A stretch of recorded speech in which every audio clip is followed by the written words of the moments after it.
Hello everyone and welcome back to the channel. In this video today, we're checking out a video titled, I only heard these sounds after moving to America. So, Lost in the Pond is a British YouTuber who now lives in the United States. I'm kind of curious to see the sounds that you only heard after moving to America. That's kind of a bit of a strange title, but let's get right into the video for today. Go subscribe to the channel if you enjoyed this video, and let's get right into it. Hello. For some reason I woke up next to a tree this morning, and that reason could be because I couldn't get to sleep in my actual bed because for the first time in as many days it was autumn.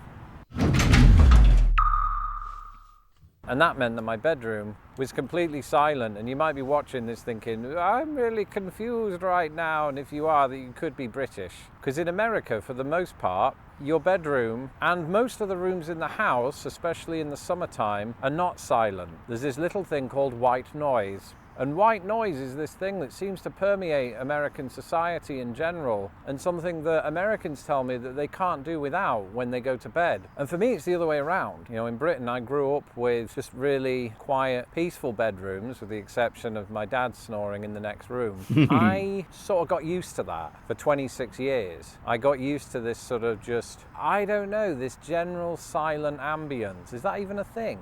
And then Yeah, I can kind of relate to what he's saying. I need silence when I sleep. I actually sleep with earplugs, to be honest, but I need silence. I can't handle white noise. I know if you look on YouTube, there's loads of people uploading white noise just sounds, and they have hundreds of millions of views. So I guess that's why they have so many views, because a lot of Americans sleep with that sound. So if they're traveling, they don't have the sound on. It just helps them relax. I guess that provides some clarification. just, I don't know, this general silent ambience. Is that even a thing? And then when I moved to America, bear in mind this was in the winter, so it hadn't yet happened yet, but by the time the summer started to heat up, we were putting on the air conditioning units, right? And of course, famously, we still haven't come around to that idea in the UK. It just became this thing. It sort of happened to me that as soon as I moved here, without realizing it, was falling asleep to white noise. And I think after about a year of that, it sort of clicked that this isn't how things used to be. So in America, every autumn, it takes me right back to me childhood. Briefly, because then the winter turns up and you have to have a fan on in the bedroom because the heating is too hot. It's like a catch-22. Oh, but while I okay. was laying there awake at night and before I fell asleep next to this tree, I had some thoughts about some of the other sounds that I commonly hear in the United States that I would never have heard in England. And if you listen carefully, you can probably hear one of those sounds right now.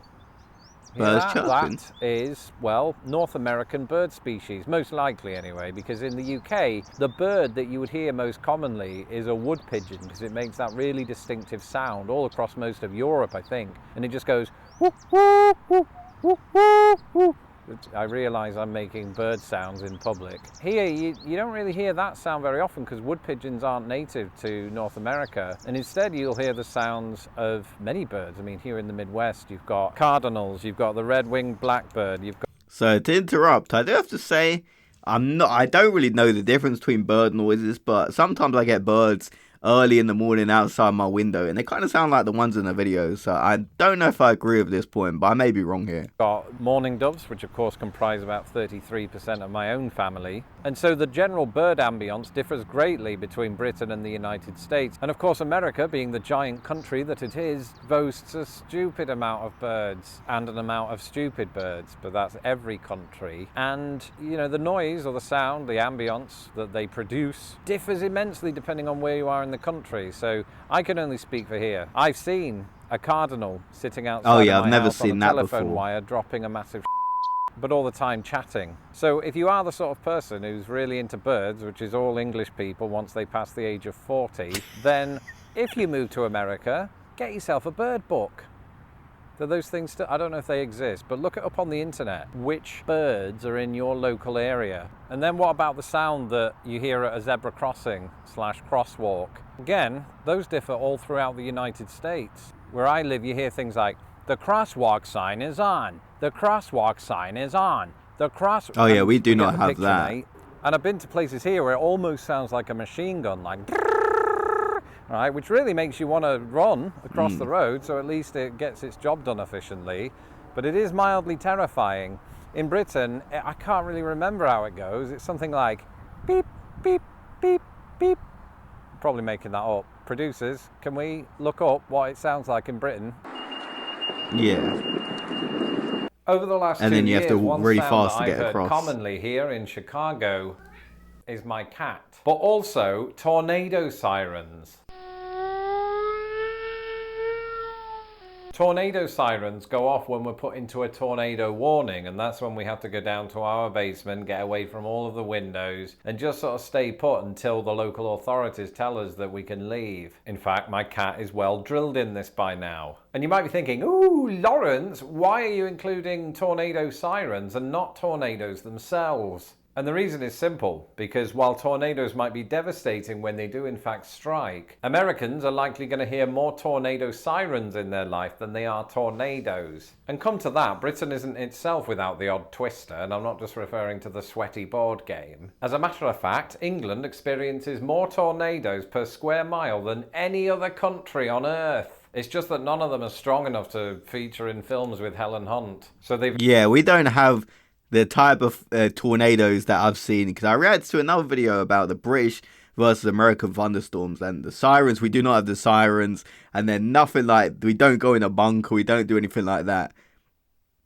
So that's something I never want to experience. I do want to do a road trip in the United States, but I do not want to experience a tornado or a tornado warning. Very rarely cause fatalities. I promise I am happy about that. This is just my default face. But the tornado siren is most certainly something I'd never heard until I moved to the United States, although that's not entirely true. Because in Britain we do have such sirens, and they were once used for alerting us to air raids, and nowadays to another weather phenomenon, floods. But I can tell you unequivocally that nothing prepared me this year for the moment when I was just standing in a wooded area with my wife, and all of a sudden, Oh, that'd be scary. That'd be super scary. That's not a plane in a heavy wind. That is the siren, just my impersonation of it. See?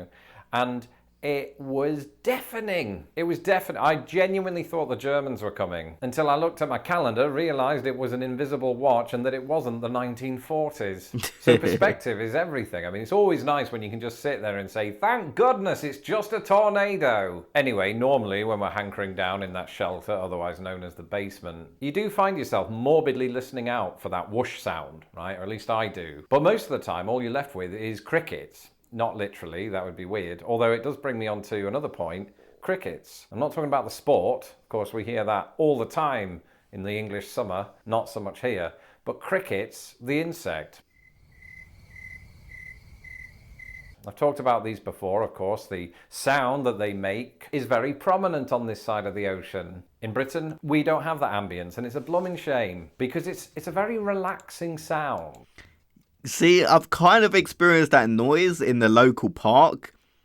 We do have like crickets in the local park. I believe that's like the same noise. And yeah, I've definitely heard that, but you wouldn't hear that in your house or anywhere like that. Or on the average day, you would not hear crickets. But yeah, in my local park, I have heard that sound before. I've never really articulated that before. I've talked about crickets on this channel in the past, but it's a sound that I can actually sit there in the park listening to crickets, which is weird because this is insects mating, or at least sending out a mating call, and I'm there casually listening in on it. Imagine if it was humans and I was doing that. It seems like we have alternative rules when it comes to other members of the animal kingdom. I'm not complaining, don't get me wrong. I don't want to do that to humans who should keep themselves to themselves. So those are just some of the sounds that I thought of when I woke up next to that tree this morning. And Mum, if you are watching, I didn't really wake up next to a tree. It's just for the narrative of this video. It's a weird narrative. That's it for this episode. Let me know in the comments below some of the sounds that you hear on a daily basis that you don't think other people will hear in other parts of the world. I'm Lawrence Brown. You can follow me on Twitter at LostInThePondUS, and don't forget to subscribe to this channel so that I don't have to. One sound that my patrons hear every week is the secret sound of my voice on our secret live streams. If you would like to become a patron of Lost in the Pond, you can do so today at patreon.com/LostInThePond. Until the next video, goodbye. Okay, I really like this guy's videos. He's always very consistent, Lost in the Pond. And yeah, I'm pretty sure I hear crickets in my local park. I haven't been there in a little while now, but yeah, I'm pretty sure I remember hearing crickets. And the bird sounds, I can't really tell the difference, because sometimes I get the birds chirping outside my window, and it sounds kind of similar to the sound he used in the video. But I can say from looking at the bird he showed, I've never seen anything like that. So different types of birds, and I do think it'd be kind of cool to go bird watching one day. And the white noise, we don't really have that, but I know those sounds are very popular on YouTube. So I guess that kind of explains it. The Americans kind of are used to that noise and it helps them sleep. I prefer silence. I kind of need silence to sleep, but I do have earplugs, so that definitely does help. And the tornado siren, that's something I don't want to experience, a tornado or a tornado siren, but definitely a very interesting video. I didn't really know what to expect going into this, but I was really entertained, and a lot of the sounds I haven't really experienced, but some of them I have. So if you guys want more reaction videos like this, drop a like on the video, subscribe to the channel, and go check out the original creator down in the description down below. I'll see you guys in the next video. Have a great day, everyone.